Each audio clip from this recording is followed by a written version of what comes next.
Well, Attack on Titan is officially over. Well, at least the manga is. So this was originally going to be a different video.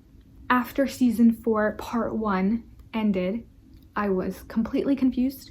I thought that was going to be the last episode of the anime. I hadn't read the manga after season 2. I was extremely confused. So I quickly flipped through the manga, trying to figure out where exactly the anime left off. And it left off on around chapter 116, I believe. So I read as much as I could up until chapter 138, which is now the second to last chapter. 139, the last chapter, had not come out yet. I had basically gone through the entire rumbling arc where Eren betrays Zeke and starts the rumbling, ultimately killing around 80% of humanity. And I got to that and I experienced all of that basically within a day or two. And I was a mess. I was mourning. I felt like Eren betrayed me. I felt like he broke my heart. Hanji died, my favorite character. My heart was just broken. Connie and John turned into Titans. It was a mess. And so a lot of the discussion around the rumbling arc was so enlightening and so fascinating and profound, in that people were speculating, what is Eren thinking? Because up until that point, we had not gotten much of Eren's point of view. And this is Eren's show. He's the main character.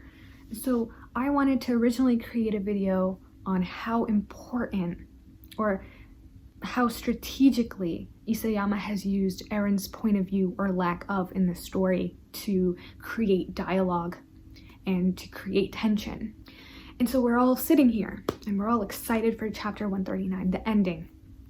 Eren's point of view, Eren's explanation, Eren's redemption. We are so ready for something to tug at our heartstrings, for something bittersweet and tragic but hopeful and resilient. And I get to chapter 139 and I am disappointed. And I don't want to say this. I respect Isayama so much. He has planned this since the beginning.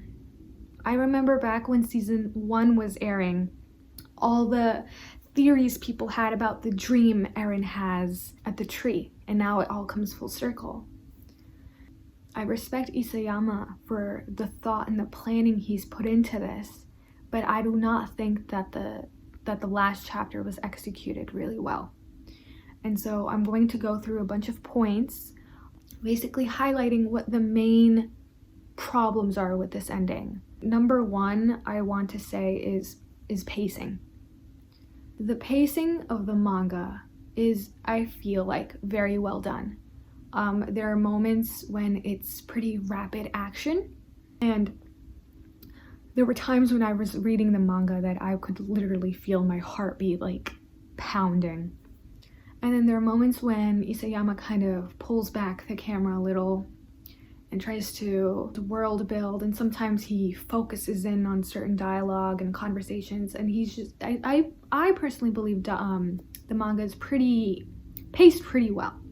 So you get to the rumbling arc and the pacing is basically the same, right? You have a lot of action, but you have a lot of angst, you have a lot of sadness, a bunch of characters pass away, you have logic. They keep making plans, but they keep getting obstacles in their plans. You know, Flock keeps popping up out of nowhere, which I do not like Flock. I don't know how a lot of you like Flock. That guy's trigger happy and crazy. I get that he wanted to save Paradis, but anyway, it's just the pacing made no sense. It seems like Isayama was rushed. But I don't know why he felt rushed. He could have added 2-3 more chapters to this story and ended it beautifully. I don't know why he had to end it on such an ugly number like 139.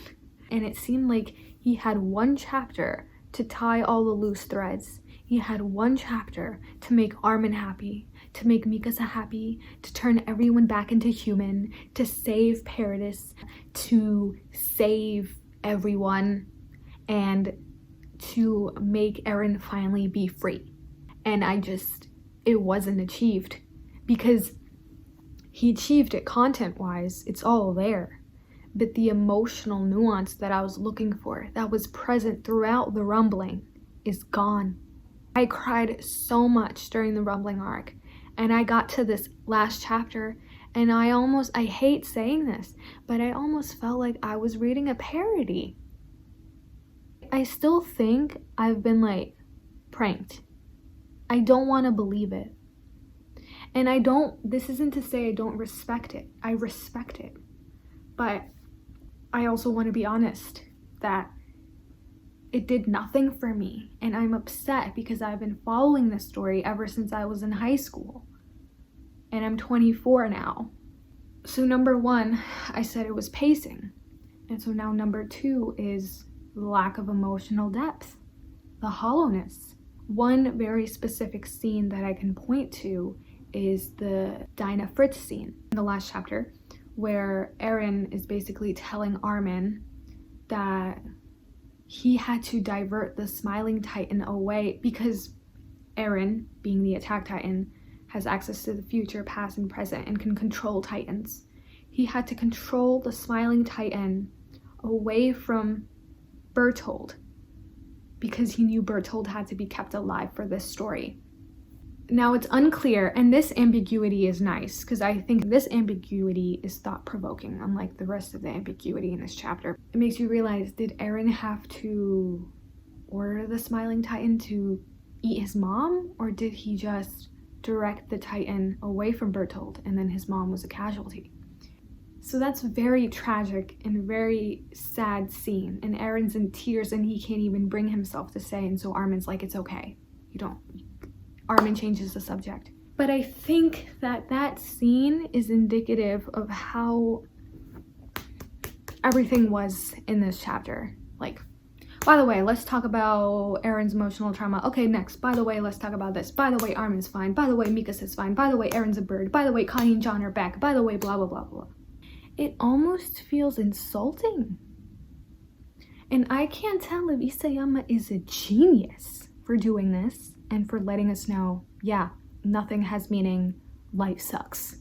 Or if he tried too hard to make everyone happy with this ending and in turn made no one happy, because this ending is very, very reminiscent to me of the Hunger Games epilogue, which was horrible, and the Harry Potter epilogue, which was horrible.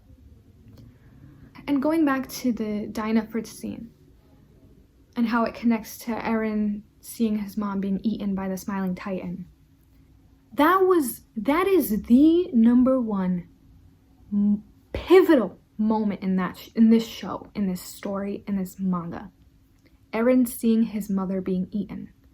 That shapes every single thing in this story.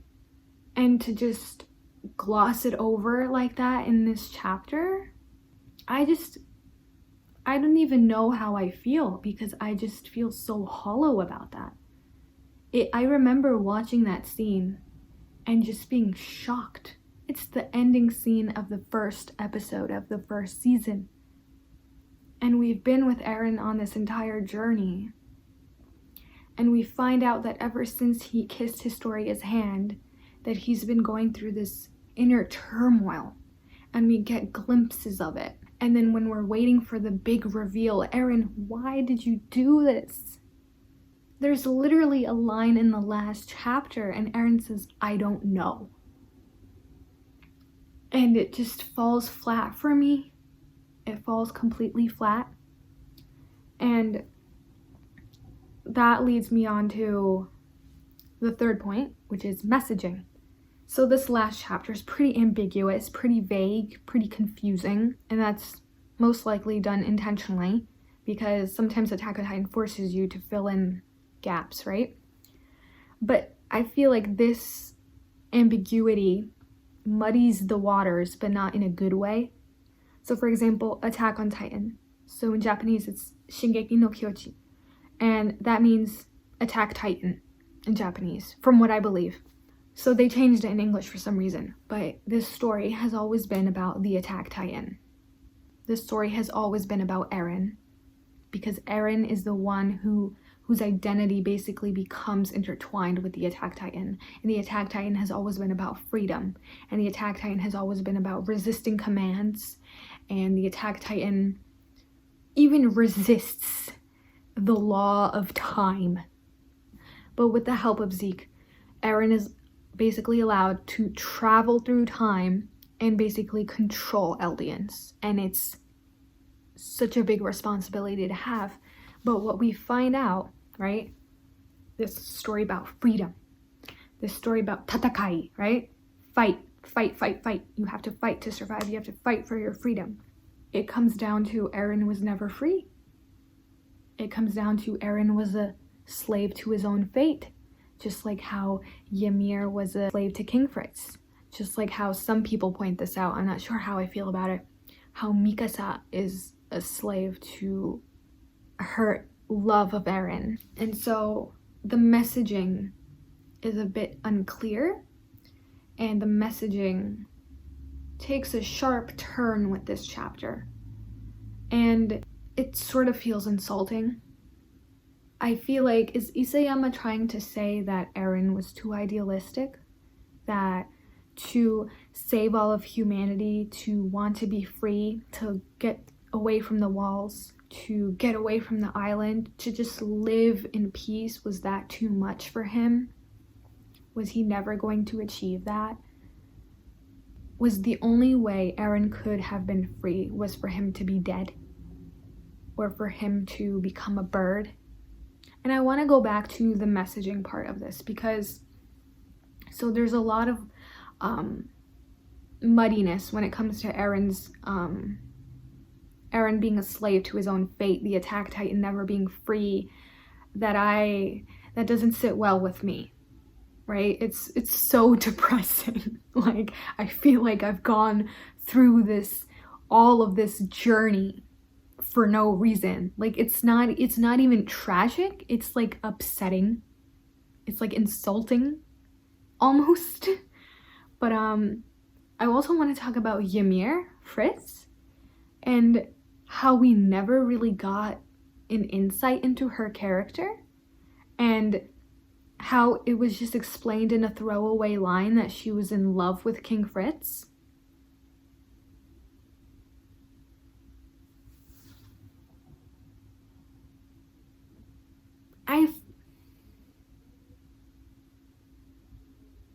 That story is so disturbing, like with King Fritz having his daughters eat Ymir, and the whole thing is just so bizarre to me, to just throw it away with a line that was like, Ymir loved King Fritz and Mikasa is the one who set her free because Mikasa let Eren go.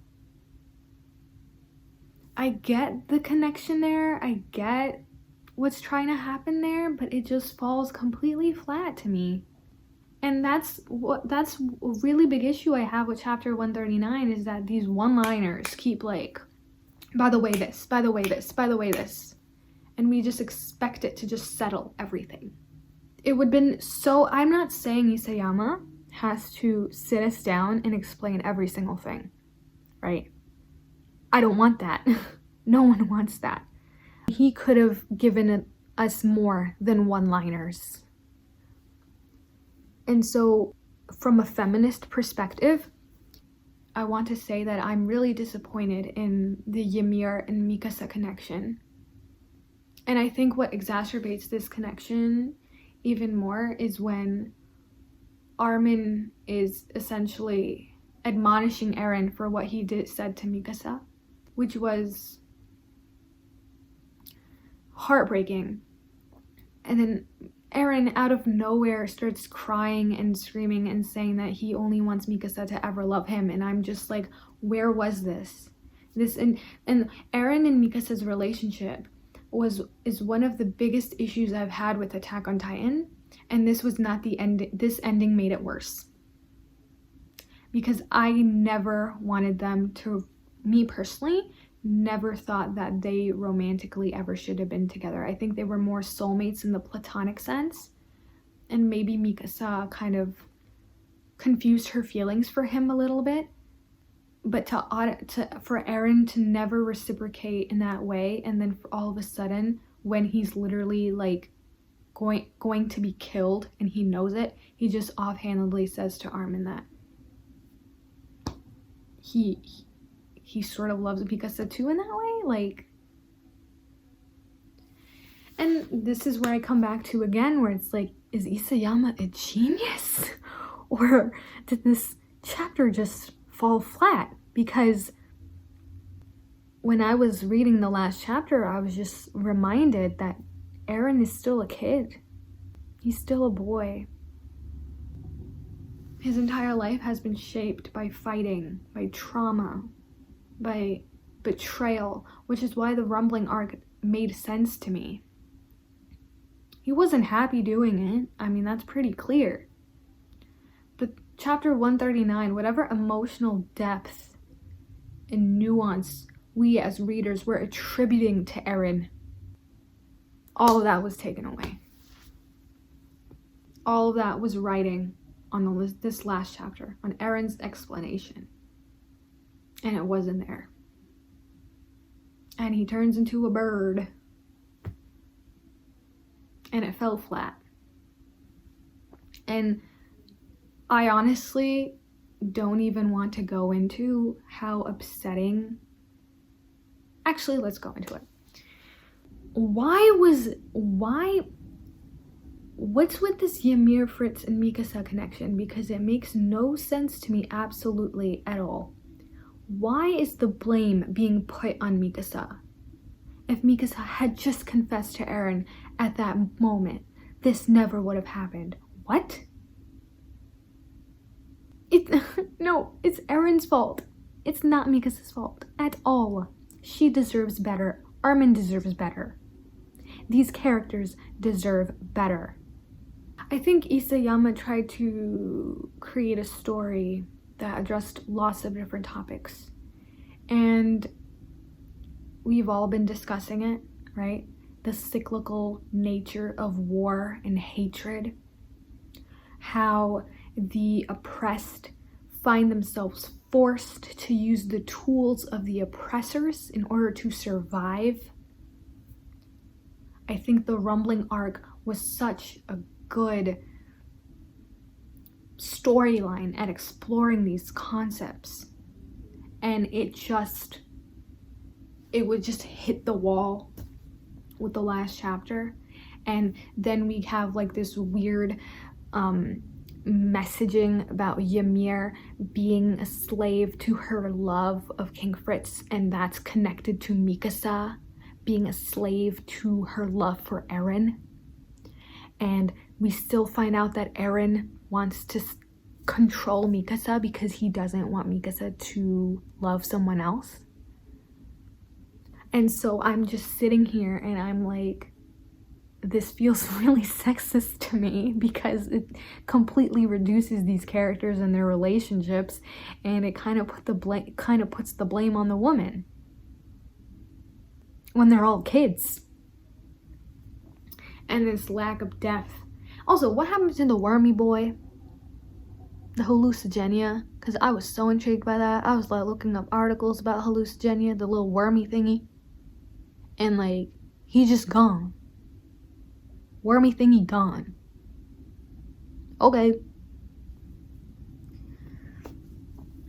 And so, I would just want to leave off with Attack on Titan in and of itself is a tragedy. It has messages of hope, resilience, found family, friendships, love, loyalty. Armin is one of my favorite characters ever. And he really did save humanity in the end, like Eren had said. When he wanted Captain Levi to save Armin. And maybe Isayama is a genius, and he wanted to feel just as hollow as Eren had become in the ending. that Eren had become a shell, had become a tool to his own fate. And the poor boy had to grapple with all of that on his own, and it's tragic, and I want to cry just talking about it, but I didn't feel any of that angst in the last chapter. So I respect that Isayama did what he wanted to do, but after such a long, emotionally fraught journey as this one, I feel robbed, and I hate saying that, but I want to be honest. And just because Isayama had planned this from the beginning with imagery of birds and messaging of birds, just because it was planned doesn't mean it was good. And we know Isayama can write complex characters. I mean, I'm amazed at Reiner's development. Reiner, who I couldn't care for, hated. I couldn't understand him at all. And now he's one of my favorite characters. And his development, like, so profound, is so complex. The fact that he's so traumatized that he has to split his personality into two, right? The fact that he hates himself, but he wanted to protect his family, and that he couldn't live with all of the hatred and all of the brainwashing and all of the guilt he had, that he had to act. His brain literally had to create another side of him to survive, to wall him off from that trauma. I get chills, and the last we see of Reiner is sniffing a letter. At the end of the day, I just want to say I love these characters. I love this story. This was such an intense journey. It broke my heart several times. Hanji dying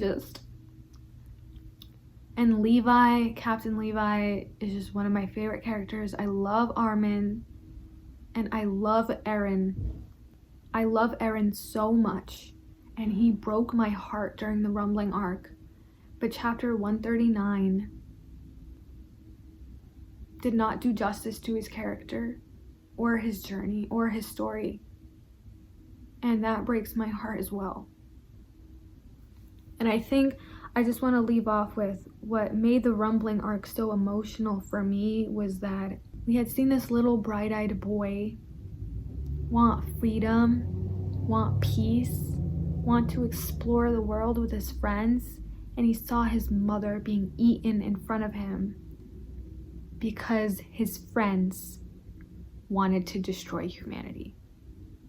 And we follow his journey, and he's repeatedly betrayed and traumatized, and he's given such a big responsibility to carry, and to see him become corrupted like that, to become, you know, that Batman quote, it's like you either die a hero or live long enough to become the villain, and he became the villain, but he wasn't given the explanation he deserved or the ending he deserved.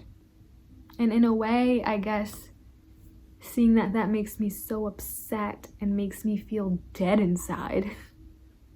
Maybe that's what Isayama was going for. So maybe this is the ending we deserved. And with that, I will leave you all, and I will not end this video without saying, Eren Yeager. Peace out.